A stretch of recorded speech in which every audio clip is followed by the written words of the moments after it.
तो मैं थोड़ा सा मानव कांशीराम साहब जी के बारे में बता देता हूँ आपको। थोड़ा सा बहुत ज़्यादा नहीं बोलूँगा, आप सभी जानते हैं उनके, उन्होंने जो कार्य किए हमारे समाज के उत्थान के लिए और जो आंदोलन उन्होंने चलाया है उसके बारे में भली भांति हम सभी लोग परिचित हैं।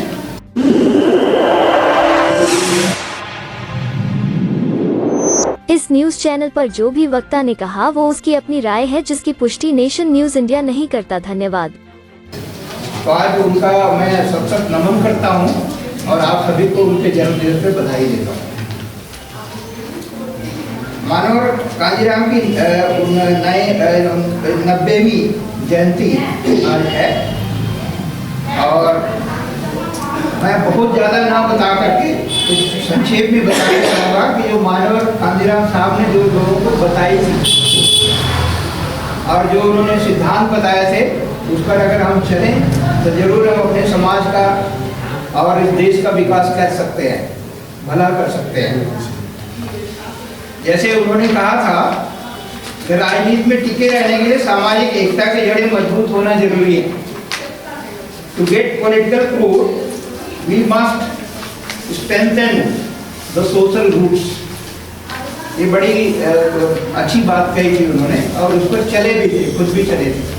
कोशिश तो उन्होंने जो आंदोलन किया था, जो उन्होंने चलाया था अपना मुहिम, उस रास्ते पे चल के ही चलाया था उन्होंने। दूसरा उन्होंने उनकी बात एक और बहुत इंपॉर्टेंट है, बहुत जरूरी उन्होंने कहा था कि अगर बहुजन समाज के उत्थान के लिए हमारा जो बहुजन समाज है, SC ST OBC बाकी जो पिछड़े तबके हैं, अगर उनका उत्थान करना है तो उसके लिए दिमाग, हुनर और पैसा, ये तीनों चीजें बहुत ही जरूरी हैं ताकि आंदोलन लगातार चलता रहे, रुके ना। तीसरी चीज बहुत जरूरी उन्होंने कहा था, जिन लोगों को आप अपने मुहिम से जोड़ते हैं, अपने आंदोलन से जोड़ते हैं, उनको कोशिश करें, चाहे वो कार्यकर्ता हो, चाहे कोई नेता हो, चाहे साधारण आपका वोटर हो, लगातार उसको कोशिश करते रहें कि हमेशा जोड़े रखें उसको। तो उन्होंने इंग्लिश में कहा था, whatever we attain we should be able to sustain for political success. अगर हमने सफलता लेनी है तो। चौथी उन्होंने बहुत जरूरी चीज कही थी, राजनीति चले या ना चले, सरकार बने या ना बने, लेकिन सामाजिक परिवर्तन किसी कीमत पर रुकना नहीं चाहिए, चलते ही रहना चाहिए लगातार। और उसकी लगातार उन्होंने जीवन पर्यंत उन्होंने कोशिश भी ये की थी कि वो चलता रहे। एक चीज और उन्होंने बहुत जरूरी चीज कही है जो याद आती है हमें, बीच बीच में सोशल मीडिया पर भी लोग शेयर करते रहते हैं कि अगर ना बिकने वाला नेता चाहिए तो पहले ना बिकने वाला समाज तैयार करो, ताकि गलती से अगर नेता बिक भी जाए तो समाज को बेच ना पाए, केवल अकेला ही बिके। उनके बारे में इतना ही शब्द कहूँगा और बहुत सारे वक्ता हैं उनके बारे में प्रकाश डालेंगे, उनके सहयोगी भी रहे हैं, उनके साथ आंदोलन में पूरा रहे हैं उनके साथ, तो उसके बारे में ज़्यादा आपको डिटेल आगे पता चलेगा इसके बारे में। इसी दूसरी कड़ी में मैं राष्ट्रीय समग्र विकास संघ के बारे में थोड़ा सा परिचय देना चाहूँगा। अधिकतर लोग जानते हैं, लेकिन कुछ लोग जो पहले हमारे कार्यक्रमों में शामिल नहीं हुए हैं, शायद उनको इतना ज़्यादा पता नहीं है, तो मैं थोड़ा सा बताना चाहूँगा इसके बारे में। राष्ट्रीय समग्र विकास संघ 15 मार्च को मानव कांशीराम साहब की जयंती और 11 अप्रैल को महात्मा ज्योतिबा फुले साहब की जयंती पर समसामयिक विषयों पर परिचर्या का आंदोलन करता है तथा अंत में 14 अप्रैल को संविधान निर्माता बोधिसत्व बाबा साहब अम्बेडकर की जयंती पर हर साल पार्लियामेंट स्ट्रीट पर लगने वाले मेले में एक स्वास्थ्य स्क्रीनिंग कैंप लगाकर आगंतुकों के स्वास्थ्य की जांच के लिए बहुजन संदेश नामक किताब की श्रृंखला में एक नई पुस्तक का लोकार्पण भी करता है। यह संगठन संख्यात्मक दृष्टि से छोटा जरूर लगता है, लेकिन लेस पर्सन मोर इफेक्ट के सिद्धांत पे काम को ध्यान में रखते हुए बड़े काम करके समाज और देश में अपनी अग्रणी पहचान बनाए हुए है। यही कारण है कि RSBS जो आज सोचता है, दूसरे लोग वही चीज कई साल बाद में सोचते हैं।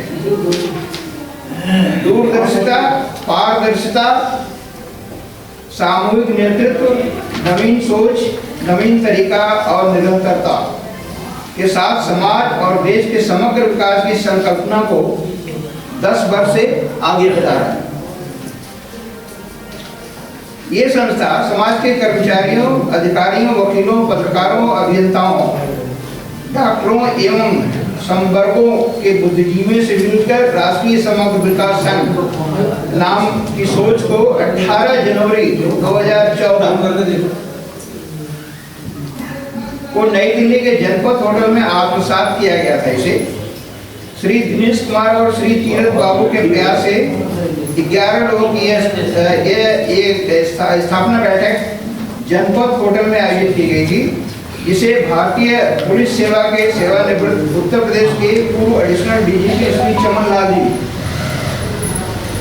उनके संरक्षण में उन्होंने संरक्षण प्रदान किया था, तथा भारतीय आर्थिक सेवा से सेवानिवृत्त भारत सरकार के पूर्व additional economic adviser Shri KC Pipal ने अध्यक्षता की, जिसमें बुद्धिजीवी के संगठन बनाने के विचार से इसका जन्म हुआ। राष्ट्रीय समग्र विकास संघ का नामकरण श्री रामदयाल के प्रस्ताव पर पटपड़गंज में 11वीं बैठक में हुआ था और वर्तमान कार्यकारिणी के अध्यक्ष डॉक्टर RC व्यास और महासचिव प्रोफेसर डॉक्टर CR राम है। वर्तमान संगठन के संरक्षक भारतीय प्रशासनिक सेवा से सेवानिवृत्त और सुप्रीम कोर्ट के एडवोकेट श्री हीरालाल जी।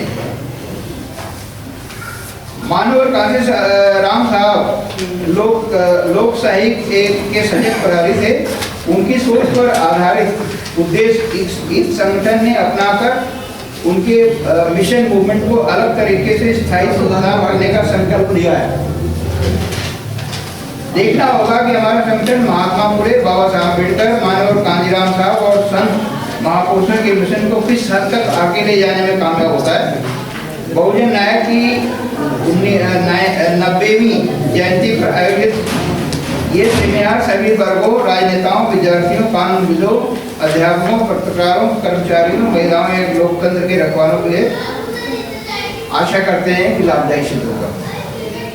इन्हीं शब्दों के साथ मैं अब हैंड ओवर करता हूँ श्री राम प्रकाश जी के, आगे आए और इसका आज के कार्यक्रम का संचालन करें।